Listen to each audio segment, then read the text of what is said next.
Students, whatever homework is given to you, you have to submit it on the very next day between 8 am to 1 pm to the given WhatsApp number, and it is compulsory to submit your homework as your attendance will be marked on the basis of your submission.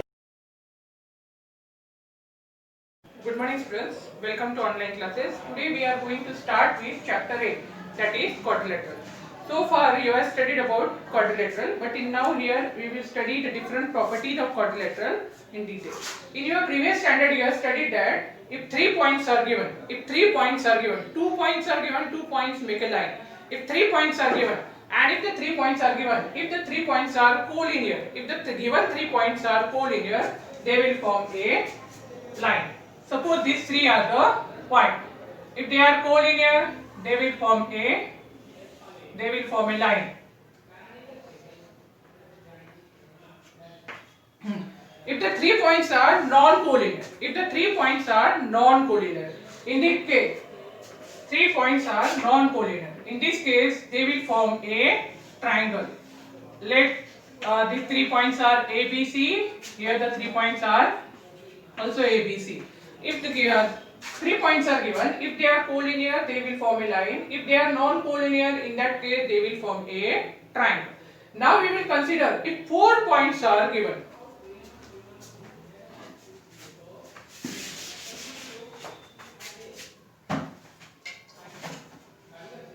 If 4 points are given, if given 4 points are collinear, then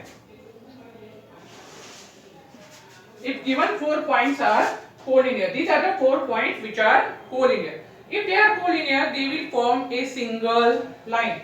They will form a single line passing through all these 4 points A, B, C and D.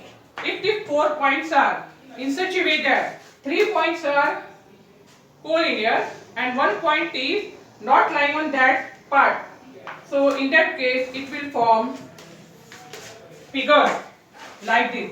Let us these 4 points are A, B, C and D. So these 3 points are collinear. B, C, D, these are the 3 points which are collinear. A is not lying on a line which contains this point B, C, D.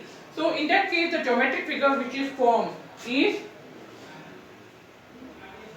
triangle. Now next condition. If the given 4 points are such a way that no 3 points are collinear, in that case we will get a figure like this.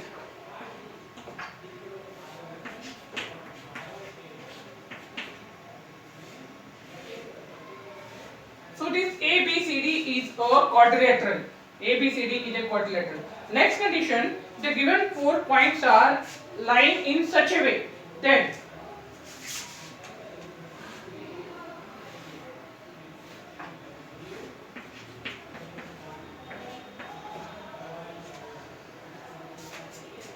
if given 4 points are lying in such a way that no 3 are collinear, in that case we will get a quadrilateral.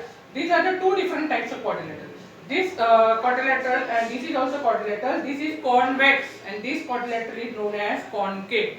Why this is known as convex and why this is known as concave, that we will see afterward. Now here, next is quadrilateral is the geometric figure. This quadrilateral is the geometric figure which has it is closed part of the plane of this triangle. Now it has 4 sides AB, BC, CD and AD. It has 4 sides AB, BC, CD and D. Quadrilateral is a geometric figure which has 4 sides. Also it has 4 angles. Which are the 4 angles? Angle A, angle B, angle C and angle D. Now, quadrilateral has 4 vertices. These points A, B and C and D, they are known as the 4 vertices of quadrilateral. Now, diagonal. If we join the opposite points of quadrilateral like this,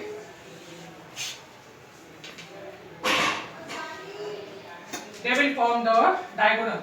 There are the two diagonal. They are AC and PD. And now angle sum property of a quadrilateral. The sum of all 4 angles of a quadrilateral is 360. Now this can be expressed in this way. Now ABCD is the given quadrilateral. Now we can divide this quadrilateral in two triangles by drawing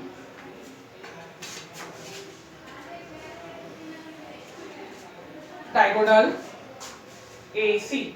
We can divide this quadrilateral in two different triangles, triangle ABC and triangle ADC, by drawing the diagonal AC. Now we know that the sum of all the three angles of a triangle is 180. Now for this triangle ADC, this part, for this triangle ADC, this part, angle D plus angle DAC plus angle TCA is equal to 180. Now for this triangle ABC, angle B plus angle BAC plus angle TCA is equal to 180. Now adding both 1 and 2, we get angle D plus angle DAC plus angle DCA plus angle B plus angle BAC plus angle ACB is equal to 180 plus 180, which is 360. Now adding these two angles, angle DAC and angle BAC, angle DAC and angle BAC, this will make angle A, this one. Now angle DCA and angle ACB, angle DCA and angle ACB, these two angles, this one and this one, they will make angle C. So angle D plus angle B plus angle A plus angle C is equal to 360. Now we will see different types of quadrilateral. Now here, first type of quadrilateral is trapezium. Whatever you have studied about trapezium is, in trapezium there is one pair of parallel sides, that is AB parallel to CD. Now this next figure, second, third, fourth, fifth and sixth. Now here, first figure is parallelogram. Now in parallelogram there are two pairs of parallel sides, that is PQ parallel to RS as well as PS parallel to QR. Here there is only one pair of parallel sides, here PQ parallel to RS and PS parallel to QR. As well as opposite sides are congruent. That is PQ is equal to RS, PS is equal to QS. Opposite sides are congruent as well as opposite angles also congruent. So here this is the first property. Second property is PQ is equal to RS, then PS is equal to QR. Third property, opposite angles are congruent. Now this is rectangle. Now rectangle is also a parallelogram because there are two pairs of parallel sides, AB parallel to CD, AD parallel to BC. One more property of rectangle is opposite angles congruent, but angles are 90. As opposite angles are congruent, opposite sides also congruent, all the angles of rectangle are right angles. Now next is that of rhombus. Now in rhombus, all four sides are congruent. Rhombus is also a parallelogram where two pairs of parallel sides are there. AB parallel to CD, BC parallel to AD, as well as opposite sides are congruent, opposite angles also congruent. Now next is square. Now square is also a parallelogram with opposite sides parallel. PQ parallel to RS, QR parallel to PS, and all four sides are congruent. Square is a rhombus with one more property, that is all four angles are square are right angle. So square is a rhombus, but vice versa, that is rhombus is not a square, because in rhombus even though all four sides are congruent, all four angles are not right angle. Now last one is a kite. Kite has a special property where the adjacent sides, two pairs of adjacent sides are congruent, that is AD is equal to CD, AB is equal to BC. Now in this way we have studied about different types of quadrilateral. Now all these second, third, fourth, fifth and sixth figures are parallelogram. Now rectangle is a parallelogram. Why? Because rectangle has two pairs of parallel sides as well as all of opposite angles are congruent. But vice versa, that is parallelogram cannot be a rectangle, because in parallelogram angles are not right angles. In similar way we have seen that this one rhombus rhombus is also a parallelogram. Rhombus is parallelogram, but in vice versa, that is parallelogram cannot be a rhombus, because in rhombus all four sides are congruent, while in parallelogram only opposite sides are congruent. Now property of parallelogram we have seen. Now theorem 8.1 first property, that is a diagonal of a parallelogram divides it into two congruent triangles. The diagonal of parallelogram, this is the diagonal of parallelogram ABCD. It divides into two congruent triangles. Now this diagonal AC divides this parallelogram in two triangles, triangle ABC and triangle ADC. We have to prove that they are congruent. So first step given is quadrilateral ABCD, which is given. Quadrilateral ABCD parallelogram, it is given. We have to prove that triangle ABC is equal to congruent to triangle CDA. Now in triangle ABC and triangle CDA, BC parallel to AD, BC parallel to AD, transversal AC. So first we will see this pair of parallel sides, that is BC parallel to AD, transversal AC. Now angle BCA congruent to angle BCA congruent to angle DAC, BCA congruent to angle DAC, because they are pair of alternate angles. Now next is in next angle AB parallel to CD, AB parallel to CD, transversal AC. So angle BAC congruent to angle BAC congruent to angle DCA. This is also the pair of alternate angles, Z forming angle. This is Z. Now first Z, this one Z. And AC is equal to AC, because AC is the common side. Therefore, triangle ABC congruent to triangle CDA by angle side angle. Here angle side angle. ASA theorem. This is the first property of triangle, that is a diagonal of a first property of parallelogram. The diagonal of a parallelogram divides it into two congruent triangles. Okay, now property of parallelogram. Next property, theorem 8.2. Now in a parallelogram, opposite sides are equal. If parallelogram ABCD is given, then in that case opposite sides are equal. That is AB is equal to CD, BC is equal to AD. That is in parallelogram opposite sides are equal. Now theorem 8.3 is the inverse of theorem 8.2. That is, if in a quadrilateral opposite sides are equal, then that quadrilateral is a parallelogram. That is, if AB is equal to, for this figure, if AB is equal to CD and BC is equal to AD, then it is a parallelogram. Now next is theorem 8.4. In a parallelogram, opposite side angles are equal. That is,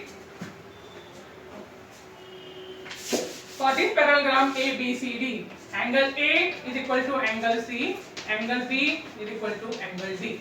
That is, in a parallelogram, opposite angles are equal. ABCD is a parallelogram, and therefore angle A is equal to angle C, angle B is equal to angle D. Now theorem 8.5 is the inverse of theorem 8.4. That is, if in a quadrilateral, if each pair of opposite angles is equal, then it is a parallelogram.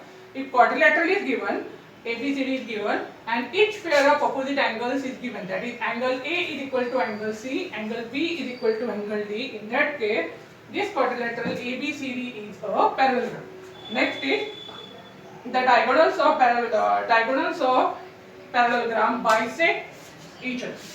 The diagonals of parallelogram bisect each other. That is,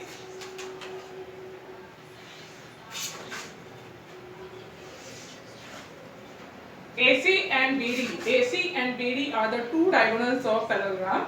They will intersect each other at O and they bisect each other. That means OA is equal to OC and OB is equal to OD. In a parallelogram ABCD, AC and BD are the diagonals. They intersect each other at point O in such a way that OA is equal to OC and OB is equal to OD. That is, diagonal bisect each other.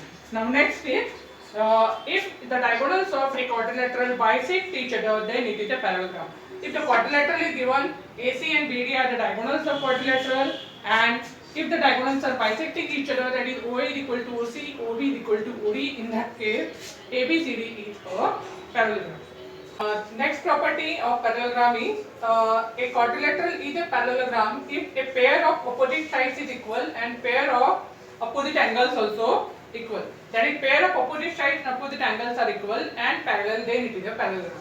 Now we will see exercise 8.1. First question. The angles of a quadrilateral are in ratio 3s to 5s to 9s 13. Find the measure of all angles of a quadrilateral.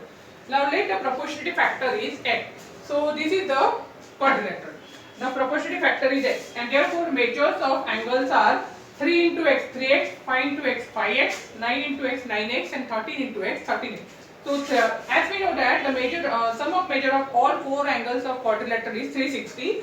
3x plus 5x plus 9x plus 13x is 360. Therefore 30x is 360. X value of x is 12. So angle A is equal to 3x. 3 into 12, that is 36. Angle B is 5 into x, 5 into 12, that is 60. Angle C is equal to 9 into x, 9 into 12, that is 108. And angle D is equal to 13 into 12, x, 13 into 12, that is 156. So revise all this part and write it in your notebook.